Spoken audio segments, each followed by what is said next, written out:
The autumn rain beat steadily against the windows of the grand Victorian mansion in Newport, Rhode Island, as antique dealer Catherine Walsh carefully went through the contents of the Piton estate.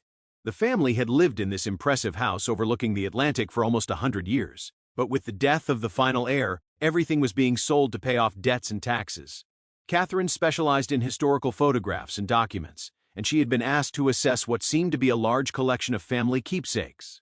In the mansion's oak-paneled library, she uncovered dozens of photo albums, each one neatly arranged and labeled in graceful handwriting. One album in particular drew her eye. Covered in burgundy leather with brass corners, it carried the inscription, "The Piton Family, War Years, 1914 to 1920. As Catherine opened it, the smell of old paper and faded memories filled the room.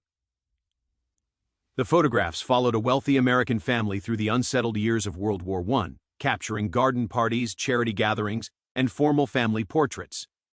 On page 12, Catherine stopped at a striking formal portrait dated Christmas 1917. The image showed the Piton family posed in their lavish drawing room, with costly furniture and elaborate holiday decorations forming a background of wealth and elegance. Mr. Charles Petton stood behind his wife's chair, looking dignified in his tailored suit, while their 3 children, 2 boys and a girl, stood nearby in festive clothing. But it was Mrs. Eleanor Piton who commanded attention. Seated proudly in an ornate chair, she wore a refined black velvet dress with detailed beadwork, and her dark hair was styled in the fashionable Gibson girl look of the time.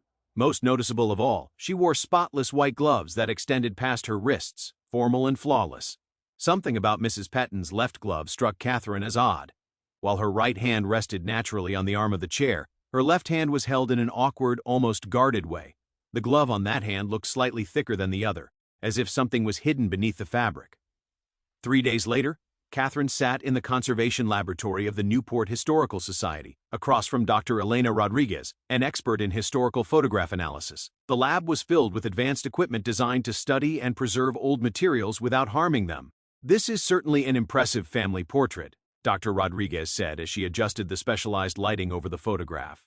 The Piton family was very prominent in Newport society at that time. Charles Piton had built his fortune in shipping and steel, and Eleanor was well known for her charity work during the war. Catherine pointed to Mrs. Piton's left hand. "Something about the position and shape has been troubling me. It feels unnatural somehow." Dr. Rodriguez studied the photograph carefully under magnification. "You're right to question it. Look at how she's holding her left hand. There's tension there, almost like she's trying to hide something. And yes, the glove does seem to have an unusual shape." She switched to another magnifying lens with stronger contrast. "See how the fabric of the glove looks stretched here," she said, pointing near Mrs. Petton's wrist. "And notice these shadows. They don't match what we would expect from a normal hand position." Dr. Rodriguez moved to her computer and began scanning the photograph at high resolution. "I'd like to try some digital enhancement techniques. Sometimes we can uncover details that weren't visible to the original photographer or viewers." As the enhanced image appeared on the screen, both women gasped. Under digital magnification, it became clear that Mrs. Piton's left glove was hiding something important. The outline of what looked like heavy bandaging could be seen beneath the white fabric, along with faint stains that had not been visible before. "Catherine," Dr. Rodriguez said softly, "I think Mrs. Piton was hiding some kind of injury." "But why would she go to such trouble to hide it during a family portrait?" Catherine asked. "And what could have caused an injury serious enough to need that much bandaging?" She added, staring at the image with rising unease. Catherine spent the next week digging through historical records about the Piton family. At the Rhode Island Historical Society, she met genealogist Marcus Thompson, who had deep knowledge of Newport's leading families in the early 20th century. "The Pitons were indeed among Newport's most powerful families," Marcus explained, pulling out folders filled with newspaper clippings, society columns, and business papers. Charles Piton was heavily involved in wartime manufacturing, producing steel for ships and weapons. Eleanor was just as well known.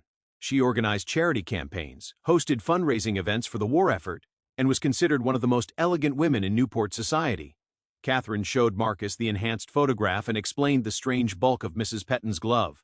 Marcus examined the image with increasing interest. "This is remarkable," he said. "I have a lot of records from 1917, and there are some curious gaps in the social calendar around Christmas." He pulled out a stack of clippings from the Newport Daily News. "Look here."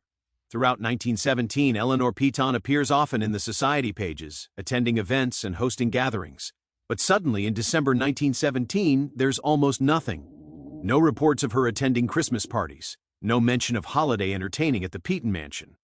Marcus continued searching through his files. Here's something even more interesting. I have a guest list from the Ayers New Year's Eve ball, one of the biggest social events of the season. Eleanor Piton was expected to attend, but at the last moment, the family sent their regrets, saying Mrs. Piton had a temporary indisposition. What kind of indisposition? Catherine asked. That's the strange part, Marcus replied. There's no explanation. Families were very private about health issues back then, but usually there would be at least a hint of illness or injury. Marcus pulled out another document, a shipping manifest from Charles Piton's company. This might matter, he said. In late November 1917, there was an accident at one of Piton's steel foundries. Several workers were hurt, and there was serious damage to equipment. Charles went there himself to oversee the situation. Catherine felt a cold sense of recognition. Marcus, do you think Eleanor could have been at the foundry when the accident happened? Catherine's next visit was to the Rhode Island Department of Labor Archives, where industrial accident reports from the early 20th century were stored. She met archivist David Kim, who specialized in workplace safety records from the World War I period. Industrial accidents were sadly common during the war, David explained, as he pulled files related to the Piton Steel Works. Pressure to increase production often meant safety rules were ignored. The accident report from November 28, 1917 was disturbing. An explosion in the main furnace area injured 6 workers and caused major structural damage. The report noted that several members of the Piton family had been touring the facility that day to inspect newly installed equipment. Look at this, David said, pointing to a section of the report. It says Mrs. Charles Piton was injured during the incident and was taken to Newport Hospital for treatment. There was also a later note stating that the family requested all medical records be kept private. Catherine felt her heart race. What kind of injuries? The report didn't give details, but it mentioned that the explosion sent metal fragments flying through the area. Anyone nearby would have faced serious danger from cuts, burns, or worse. David then pulled out hospital admission records from Newport Hospital. Mrs. Piton was admitted on November 28 and stayed for almost 2 weeks. That seems like a long stay for that time period, unless the injuries were severe, Catherine said. But she was well enough to sit for a family portrait by Christmas. Apparently so, David replied. Though as your photograph suggests, she may have been hiding how serious the injuries really were. He paused. There's something else you might want to know. The accident report notes that Mrs. Piton was wearing her wedding ring and several pieces of jewelry when the explosion happened. Medical staff had trouble removing them because of complications. Catherine stared at the document. What kind of complications? David met her gaze grimly. The kind that would require major surgery and leave lasting damage to the hand and wrist. With help from Dr. Rodriguez at the Historical Society, Catherine later received special permission to review archived medical records from Newport Hospital. Dr. Sarah Chen, the hospital's chief medical historian, met them in the restricted archives where the oldest patient files were kept. Medical privacy laws can be complicated when dealing with historical cases, Dr. Chen explained. But since everyone involved has been deceased for many decades, and the material clearly has historical value, the records could be reviewed. Eleanor Piton's medical file from November and December 1917 revealed the true seriousness of her injuries. The explosion had caused severe damage to her left hand and wrist, with metal fragments lodged in the tissue and major harm to several fingers. According to the surgeon's notes, which Dr. Chen read aloud, Mrs. Piton's wedding ring had been forced into her finger by the blast, causing what the doctor described as catastrophic injury to the digit. Emergency surgery was required to remove the ring and treat the trauma. The medical records contained detailed surgical notes describing the removal of metal fragments, the treatment of deep cuts, and the amputation of Mrs. Piton's left ring finger due to damage that could not be repaired.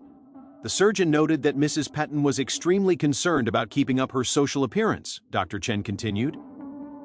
There were several references to her insisting that the injury remain confidential and that she be provided with what he called a prosthetic solution that would allow her to function normally in society. Catherine carefully studied the surgeon's sketches and notes. A prosthetic finger, yes, and a very detailed one. According to the records, the hospital worked with a skilled craftsman to create a realistic prosthetic finger that could be worn beneath gloves. Mrs. Patton reportedly demanded that no one outside her immediate family ever learn about the amputation. Dr. Chen showed them the final notes from December 1917. The surgeon wrote that Mrs. Patton had made impressive progress, and that with the prosthetic device and careful styling, casual observers would never suspect the extent of her injuries.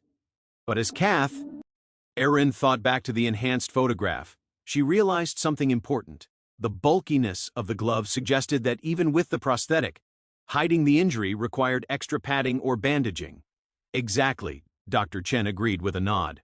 The Christmas portrait had been taken less than a month after Mrs. Patton left the hospital. She would still have been healing, and likely needed additional protection for the surgical area.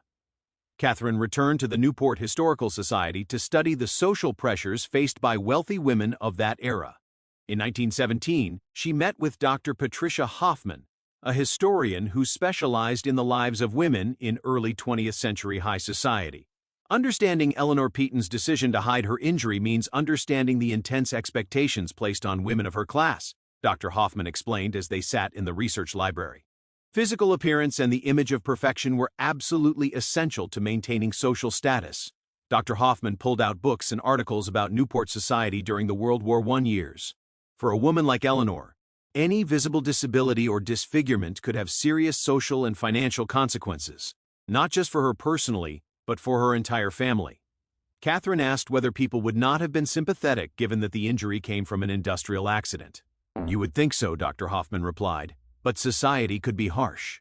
There was a widespread belief that physical perfection reflected moral and social value.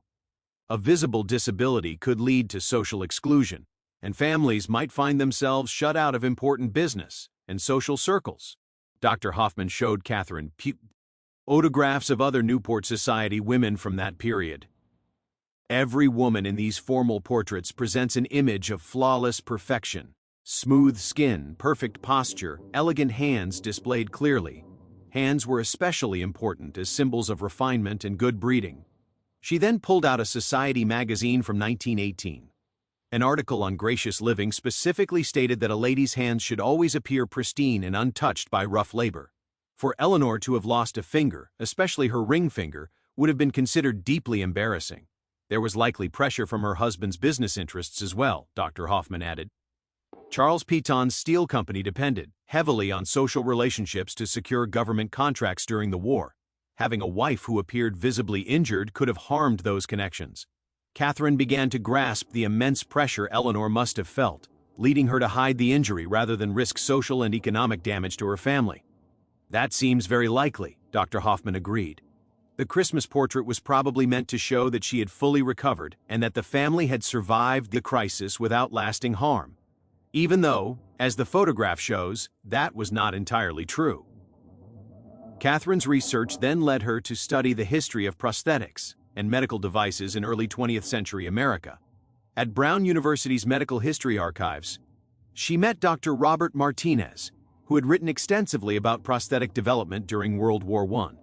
The war created an enormous demand for prosthetic limbs and devices, Dr. Martinez explained as he showed her photographs and documents from the time. Advances in medical care meant more soldiers survived serious injuries, but many were left with permanent disabilities. Dr. Martinez pulled out a catalog from 1917 published by the American Prosthetic Company. The advertisements promoted invisible solutions for people who wanted to hide their disabilities. There was strong social stigma attached to visible prosthetics. The catalog included detailed illustrations of prosthetic fingers designed especially for women. These devices were quite advanced for their time. Dr. Martinez noted that they were custom-made to match the patient's remaining fingers, and the best versions were almost impossible to distinguish from real fingers when worn with gloves. Catherine examined the catalog images closely. How would something like this have been made in 1917? Dr. Martinez explained that they were usually carved from ivory or specially treated wood, with great care taken to match color and shape. The most expensive models included small mechanical joints that allowed limited movement. He showed her a case study from the period, explaining that the process often took several weeks and required multiple fittings to achieve comfort and realism. Dr. Martinez then showed Catherine a photograph from 1918 of a woman wearing a prosthetic finger. As you can see, when worn with gloves, the device is nearly invisible, He pointed to the glove in the image. "Notice how the glove looks slightly stiffer and more structured than normal, very similar to Eleanor Piton's glove in the family portrait." Catherine realized that the prosthetic would have required a glove that was slightly larger and firmer to hold both the device and any padding need. Ed for comfort. Dr. Martinez produced one final document, an invoice from 1917. It came from a prosthetic maker in Boston who specialized in what he called society solutions. The prices were extremely high, equal to several $1,000s today. But for families like the Pitons, preserving social appearance was worth any expense. Catherine decided to see if any other members of the Piton family had left behind personal records that might shed light on Eleanor's injury and recovery. At the Redwood Library in Newport, she discovered that one of Eleanor's daughters, Margaret Petton Collins, had donated her mother's personal papers in the 1960s. The collection included Eleanor's private letters, diary entries, and personal photographs that had never been publicly shown. Librarian James Morrison helped Catherine work her way through the extensive archive. "The Collins donation was very thorough," James explained as he brought out boxes from the climate-controlled storage room. Margaret had clearly wanted to protect her mother's memory, but she had also requested that certain materials remain sealed until the year 2000 to preserve family privacy. Eleanor's diary entries from late 1917 offered a deeply personal look into her life after the industrial accident. In her neat handwriting, she wrote about the pain from her injuries, her fear of social judgment, and her strong resolve to present a flawless image to Newport society. December 15, 1917, Catherine read aloud from one entry. "The prosthetic device is still uncomfortable, and I must be very careful to position my hand in a natural way. Charles insists that no one must ever learn about the accident. Too much depends on preserving our family's reputation." Another entry dated December 22 read, "We are having the Christmas portrait taken tomorrow. The photographer has been sworn to secrecy about anything unusual he may notice. I pray that the gloves and careful positioning will be enough to keep the illusion intact." Catherine also found a letter Eleanor had written to her sister in California. "You cannot imagine the constant attention it takes to hide this condition. Every social meeting and every public appearance must be planned with care. I sometimes feel as though I am living a false life, but Charles is right. So much depends on keeping up appearances."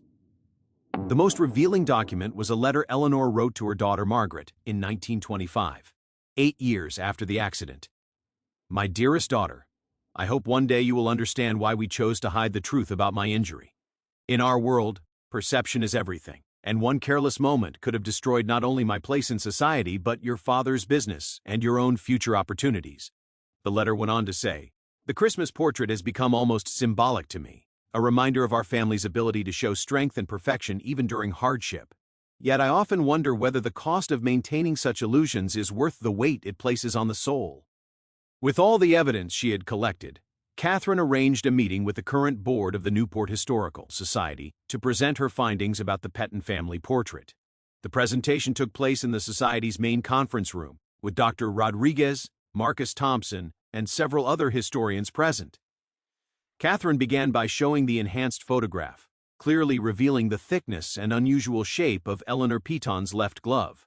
She then walked the group through each piece of evidence, including the industrial accident report, the medical files, the research on prosthetic devices, and Eleanor's own private writings. "What we are seeing," Catherine explained, "is not just a family portrait, but a carefully staged performance meant to hide a traumatic injury and protect social standing." She shared Eleanor's diary entries and letters with the group. Mrs. Petton lost her ring finger in an industrial explosion and went to great lengths to keep this hidden from society. The Christmas 1917 portrait was taken to show that she had fully recovered, even though she was still coping with both physical pain and emotional strain. Dr. Rodriguez added her analysis of the photographic details. The digital enhancement shows not only the prosthetic finger, but also the extra padding and bandaging Eleanor was still using to protect the surgical area and ensure the glove fit correctly. Marcus Thompson added historical perspective, explaining that this case clearly showed the intense social pressure placed on wealthy women in early 20th century America. For Eleanor, revealing her disability could have caused serious harm to her family's social position and business interests. The board members listened with great interest. Board Chair Dr. Elizabeth Warren remarked that the discovery completely changed how the photograph should be understood. What once looked like a typical formal family portrait now stood as a powerful record of a woman's struggle with injury, social expectations, and loyalty to her family. Catherine concluded by explaining that Eleanor had successfully kept her secret for the rest of her life. She continued to attend social events, host charity functions, and maintain her role in Newport society for another 30 years, all while hiding the loss of her finger. Through the prosthetic device and careful styling, she preserved not only her own reputation, but her family's standing as well. The photograph, Catherine said, reminds us that every formal portrait tells more than one story, the one meant to be seen and the hidden truth beneath the surface. 6 months later, the Piton family portrait became the centerpiece of a new exhibition at the Newport Historical Society titled Hidden Stories: What Family Photographs Don't Show. Catherine worked closely with Dr. Rodriguez and the exhibition team to create a detailed display that honored Eleanor Piton's experience while exploring larger themes of disability, social pressure, and women's lives in early 20th century America. The exhibition displayed the original photograph alongside the digitally enhanced image, allowing visitors to compare the polished public image Eleanor presented with the concealed reality beneath it. Eleanor's diary entries and letters were included with permission from her estate, giving visitors a personal look into her thoughts and struggles. One section of the exhibition focused on the history of prosthetic devices and the stigma surrounding disability during Eleanor's time. Dr. Martinez from Brown University loaned several prosthetic items from the period, and the display explained how attitudes toward disability have changed over the past century. The exhibition also shared stories of other Newport families who faced similar situations, showing that the Piton family's experience was not unusual. Many prominent families had struggled with the choice between openly acknowledging disability and protecting social status. Catherine also arranged for Eleanor's prosthetic finger, found among her personal belongings, to be included in the exhibit. The delicate ivory piece, carefully shaped to match her natural fingers, stood as proof of both the craftsmanship of early prosthetics and the lengths Eleanor went to in order to keep her secret. Most importantly, Catherine worked with local disability rights advocates to develop educational programs connected to the exhibition. These displays addressed how society's understanding of disability has evolved and how Eleanor's story reflects larger issues that still matter today. On the opening night of the exhibition, Catherine stood before the Piton family portrait, now fully aware of the story behind Eleanor's carefully placed left hand. The white glove that once hid a painful truth now symbolized strength, determination, and the difficult choices faced by women of Eleanor's generation. After more than a century, the photograph had finally revealed its hidden meaning. More than that, it had opened conversations about dignity, acceptance, and the courage required to meet society's expectations, while quietly carrying personal hardship. Eleanor Piton's secret was finally safe to share, and her story would inspire future generations to understand that true strength often lies in the struggles we choose not to show.